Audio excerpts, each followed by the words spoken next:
Welcome to the Holy Saturday, special Holy Saturday edition of the St. Mark's Spark. It is a joy to be with you all here on this day that is between the days, the day that is between the bookends of Good Friday on one side and Easter Sunday on the other. This day that we not only live in the reality of death and acknowledge that, but also we look in anticipation and hope for resurrection. Holy Saturday is a day that, by and large, we do not highlight as much as we need to in our church calendar, in the Christian year. One of the main reasons is we are so uncomfortable with the idea of death. We are so uncomfortable with the idea of pain, and even more than that, of sitting in the dark or living into our grief. Yesterday, we heard Jesus' last words from the cross. Father, forgive them. They do not know what they do. Also, it is finished. And Jesus, we're told, of giving up the spirit. It's where we sometimes get the phrase, giving up the ghost. It means that Jesus gives up his life at that point. We're told about other things that occur. We're told about some pretty fantastic things that are going on in Jerusalem at that time. Holy Saturday, it's largely silent. We don't get a whole lot of description of what goes on. But likewise, when we lose someone we love, when we go through something that is traumatic, sometimes it is enough just to sit in the ashes. We're not going to write about it at that point. We just have to sit with our grief and sit with our disappointment, sit in our pain. This is what Holy Saturday is. There's so many other things going on. I mean, we had a wonderful bunny breakfast earlier today at the church. It was so nice to see so many folks there. There's yard work to be done. It's a beautiful day outside. But something we're called to do today is to sit and to wait. It's sometimes referred to as having a vigil. And in fact, the early church would have a time where they would stay up all night long waiting for sunrise. I imagine that's what Mary Magdalene did, the other disciples did. They waited for this. And so in the spirit of waiting, I'm going to read one of the Psalms of the day, which is Psalm 143, verses 1 through 12, to center ourselves. Hear my prayer, O Lord. Give ear to my supplication in your faithfulness. Answer me in your righteousness. Do not enter into judgment against your servant, for no one living is righteous before you. For my enemy has pursued me, crushing my life to the ground, making me sit in darkness like those long dead. Therefore my spirit faints within me. My heart within me is appalled. I remember the days of old. I think of all your deeds. I meditate on the works of your hands. I stretch out my hand to you. My soul thirsts for you like a parched land. Answer me quickly, O Lord. My spirit fails. Do not hide your face from me, or I shall be like those who go down to the pit. Let me hear of your steadfast love in the morning, for in you I put my trust. Teach me the way I should go, for to you I lift up my soul. Save me, O Lord, from my enemies. I have fled to you for refuge. Teach me to do your will, for you are my God. Let your good spirit lead me on a level path. For your name's sake, O Lord, preserve my life. In your righteousness, bring me out of trouble. In your steadfast love, cut off my enemies and destroy all my adversaries, for I am your servant. May this God's word speak to our hearts, our minds, our spirits. This is the word of the Lord. Thanks be to God. The great adversary. The great adversary from the Garden of Eden through the Garden of Gethsemane, through us working in our gardens today and beyond. The great adversary is death.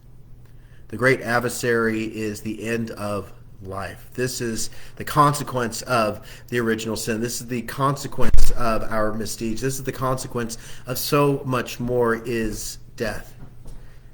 And so when the psalmist says, deliver me from my enemy, deliver me from my adversary, for in you I trust, ultimately what the psalmist is saying is deliver me from death. And yet we sit here in Holy Saturday between the cross, between the empty tomb, in that darkness, no matter how bright it is, in that darkness. We talk a lot about the phrase, the already and the not yet. The victory has already been won. We know that even as we meet on Maundy, Thursday, even as we lament on Good Friday, we know that Easter is coming. And yet also right now, in the midst of sin, in the midst of pain, in the midst of grief, in the midst of anxiety, in the midst of death, we know that life wins. It might not have already occurred, it might not have already been made manifest, but we know that life wins if it has not yet already happened. The victory has already been won, even if we still sit in the darkness. The light will still break, even if the night is long.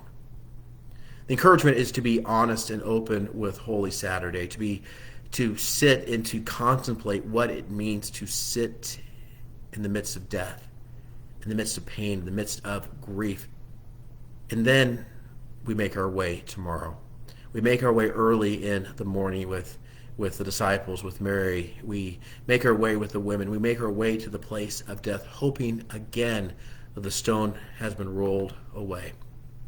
I'm going to read and finish this up right here. It's a little bit about Frederick Buechner, and he writes about Easter. He writes about Easter and how different it is than what we hear about at Christmas time. He writes, starting off at the beginning, is that Christmas has a large and colorful cast of characters, including not only the three principals themselves, but the angel Gabriel, the innkeeper, the shepherds, the heavenly host, the wise men, Herod, the star of Bethlehem, even the animals kneeling in the straw. In one form or another, we have seen them represented so often that we recognize them anywhere. We know about the birth and all its detail, as well as we know about the birth of ourselves or our own children, maybe even more so.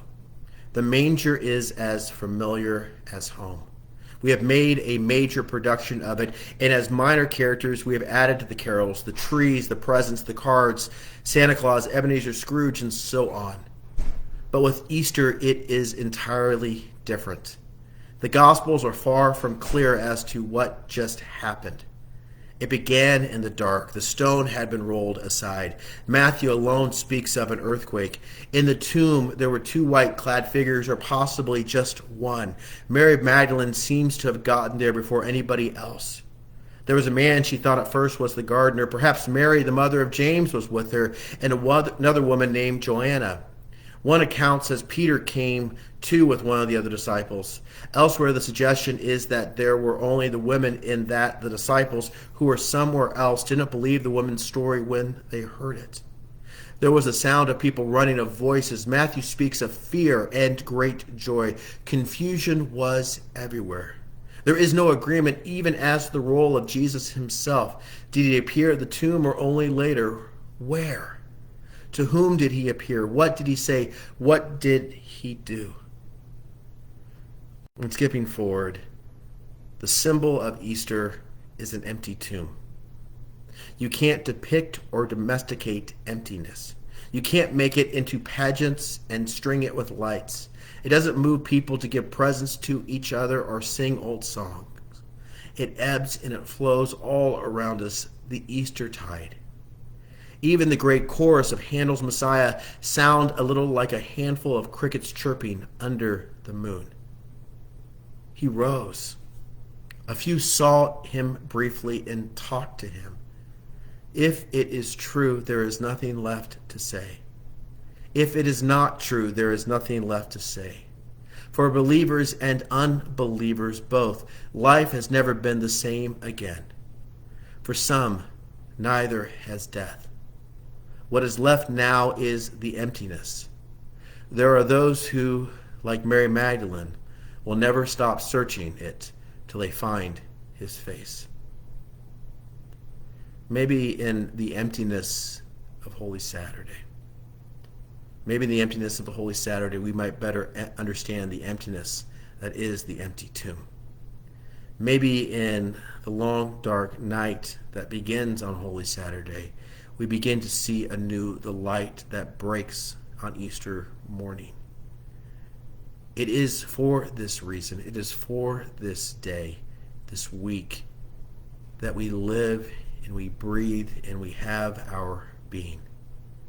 So I encourage you to take note, to keep watch, to take this time for this Easter vigil to prepare for tomorrow by getting right today, recognizing where you are the most empty, and hoping once again that stone is rolled away in the morning.